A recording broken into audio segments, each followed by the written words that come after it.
Okay guys, ito naman yung LC200 na, diba kanina kinabitan namin, black yung high back seats with center console.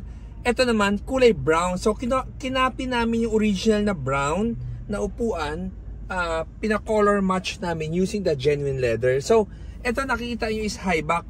Tomorrow naman, ang setup naman namin, puro may headrest naman na LC200. So with this center console, itong center console na to, ang pinagkaiba sa kanina, well, the color, obvious na obvious, medyo brown wood ang nilagay namin, and ito. So, again, pag nakasagad na atras to, yung armrest mo ay nandito.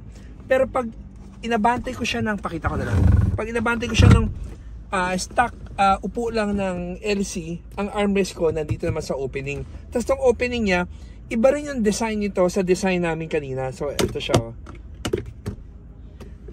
Pero guys, bukas yung gagawin namin na center console, iba ulit ang itsura niya. Kaya abangan nyo lang yung mga LC200 na ginagawa namin na package na captain seats. Kasi ang LC200 napakatibay. Kahit 2009 pa yung LC200 mo, hindi mo kayang sirain yan.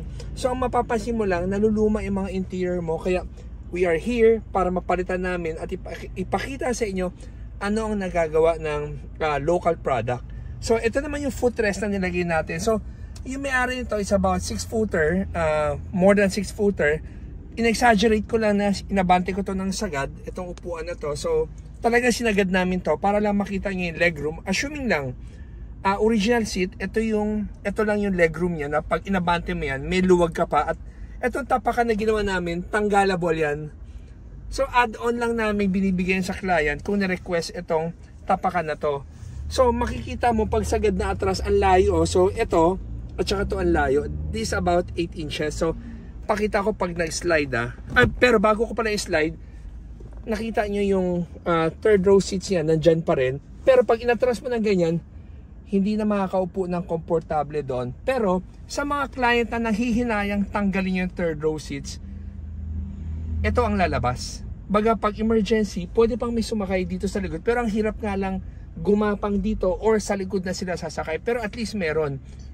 Karamihan naman ng mga bulletproof client, hindi na nila pinapatanggal yung third row seats. Bahala na. Kung sakaling na lang na may sasakay, di sakay na lang. Pero sakaling wala, gusto lang nila nandyan para kaysa tanggalin. Yung iba kasi nahihinayang. Pero that's your preference. Lahat naman pwede namin gawin. Pero pakita ko na pag i-slide ko, ang layo, oh. So imagine mo yung yung paa ko at saka doon sa footrest, ang layo na. So kahit ipatong ko yung paa ko dito, para ka nakaupo lang sa sala. So itong armrest ko ngayon nandito na, sa secondary armrest na ginawa namin na laminates.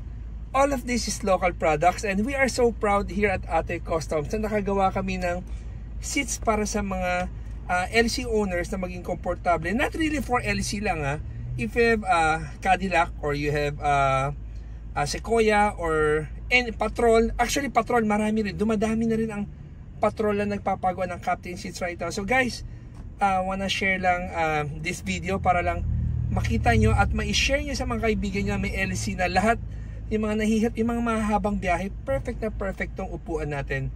So guys, everyday is a blessing. Alam mo, literal, pag nakikita yung nagbablog, wala ko sinasabi, but I really mean it.